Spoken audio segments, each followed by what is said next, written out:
Buen día, buenas tardes, buena noche, según el momento que ustedes vean el programa. Bienvenidos nuevamente a su programa Espacio de Análisis.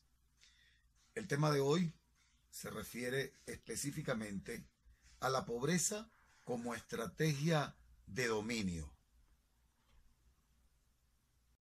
Y el tema de hoy, en nuestro programa Espacio de Análisis, es considerar o analizar la pobreza como estrategia de dominio.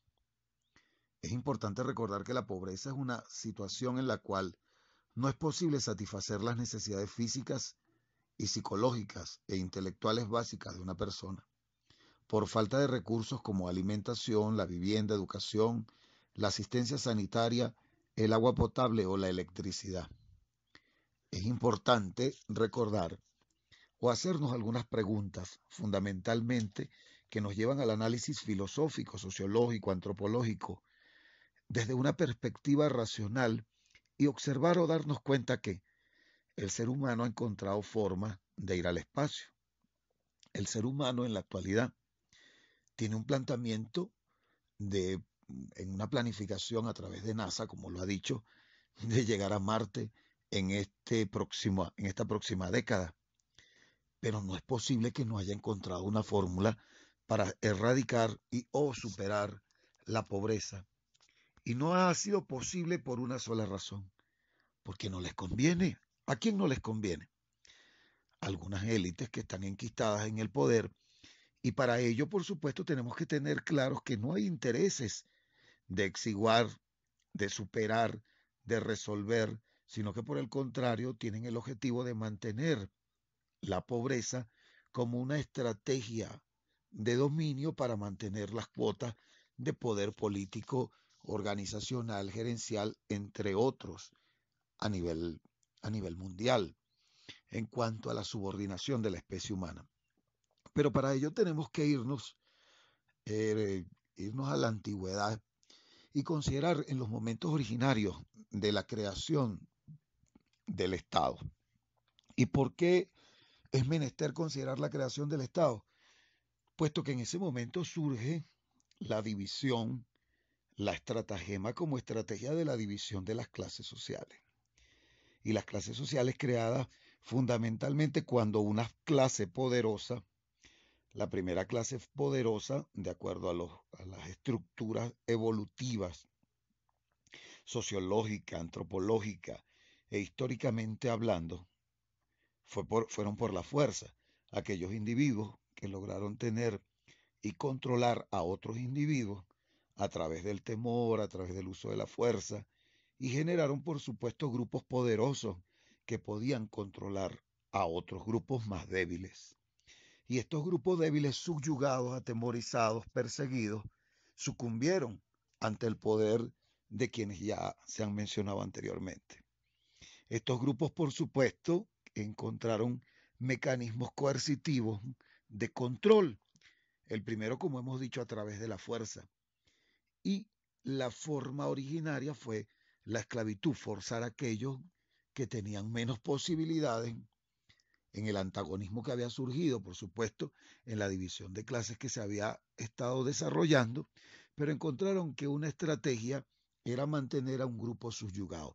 Y la primera forma de subyugación, como sabemos, fue la esclavitud, a posteriori, sobre todo en la nueva redimensión de las clases sociales, en la visión antigua, lo que llamamos historia antigua, en la contemporaneidad, observamos que aquellos individuos poderosos se dieron cuenta, notaron de que era posible, factible y profundamente necesario para ellos mantenerse en el poder, mantener empobrecido al resto de la población. Entonces, por ello se creó la pobreza como estrategia de dominio a las mayorías, subyugarlas para mantener lo que llamaríamos en la actualidad un grupo elitesco o élites ejerciendo el poder. Y además se convirtió en un negocio. ¿Por qué razón? Porque la comercialización obligaba, cuando tenías esclavos, y primero comenzabas comercializando esclavos, pero además de ello, manteniendo la pobreza, tenías un grupo a quien dirigir los productos de quienes se habían convertido, quienes habían sido primero los rectores del poder, que habían tomado por la fuerza, se convirtieron también en los poderosos, además de ser esclavistas, en los poderosos económicamente, quienes lograron generar el desarrollo del comercio en las sociedades antiguas. Entonces, por ello se va a convertir en un gran negocio que todavía se mantiene como el mejor o uno de los mejores negocios en en la historia humana. Encontramos, por supuesto, está que surgieron estrategias incluso como la educación. La educación se ha convertido en una herramienta para el sostenimiento del pensamiento social o un pensamiento de pobreza.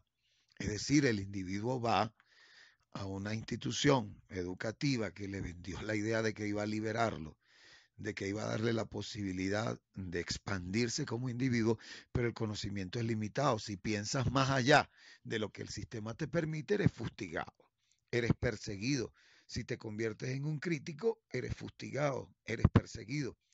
Valga la redundancia, la mayoría de las constituciones de los países que pretenden o asumen un elemento de posición democrático en estos países comúnmente se encuentran en los articulados educativos que van a crear individuos críticos, pero el que critica está muerto, el que critica es perseguido, el que critica es fustigado.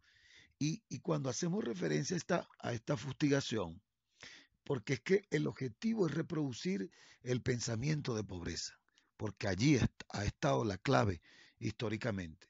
Y el pensamiento de pobreza es el que facilita a las élites dominar con mucha sencillez. E incluso en la contemporaneidad, cuando encontramos discusiones de planteamientos o posiciones ideológicas políticas, como lo es el capitalismo y el socialismo, nos damos cuenta que ambos sistemas reproducen la pobreza, porque es su estrategia fundamental de sostenerse en el poder. Necesitamos, dicen estos señores, necesitamos individuos que sean fáciles de dominar, pero tienen que tener, además de una pobreza, como se dijo al principio, como dijimos al principio, una pobreza integral, necesitamos una pobreza que se le anexa hoy día a lo intelectual, que el individuo no piense, porque si piensa, busca alternativas de levantarse con quienes gobiernan las élites. Y si observamos, el capitalismo ha sido un reproductor de pobreza sine qua non, pero la alternativa que aparentemente surgía de forma antagónica contra el capitalismo fue el socialismo. Y encontramos que en todos los lugares donde se ha sostenido, comenzando desde Rusia, la Rusia clásica, aquella revolución llamada la de octubre, dirigida por Lenin, encontramos que este planteamiento se reproduce, el planteamiento de usar la pobreza como estrategia de dominio. Y los socialistas también han empobrecido a todos los países donde han gobernado. Y el empobrecimiento integral incluso se fustiga. En la actualidad es muy común escuchar que en los países donde existe ejercicio socialista es acusado hasta de traidor a la patria, quien piensa diferente a un sistema que se reproduce a través de la herramienta llamada educación o la educación que aprueban los poderosos para mantenerse en el poder y en el ejercicio del gobierno. Es por tanto, podemos verificar, podemos observar con sencillez, sin necesidad de tener una visión de profundidad noxiológica, ontológica, antropológica ni filosófica, de que la pobreza es una herramienta que utilizan el socialismo y que utiliza el capitalismo, ya donde no encontramos o no tenemos en este momento una alternativa que difiera a las acciones, no a lo teórico, porque ambos en teoría manifiestan ser poseedores, por supuesto está, de una condición resolutiva y beneficiosa para el ser humano. Pero encontramos luego de analizar que ambos tienen como estrategia el subyugar al individuo y mantenerlo en la pobreza integral como estrategia y forma de dominio. A lo largo de los años también podemos observar que para ello estas élites han utilizado religiones, aparatos represivos, aparatos aparatos del Estado para esclavizar y mantener subyugados en un nivel de empobrecimiento a la sociedad para mantener una estructura económica, social y elitesca que les permita sostenerse en los lugares de dominio.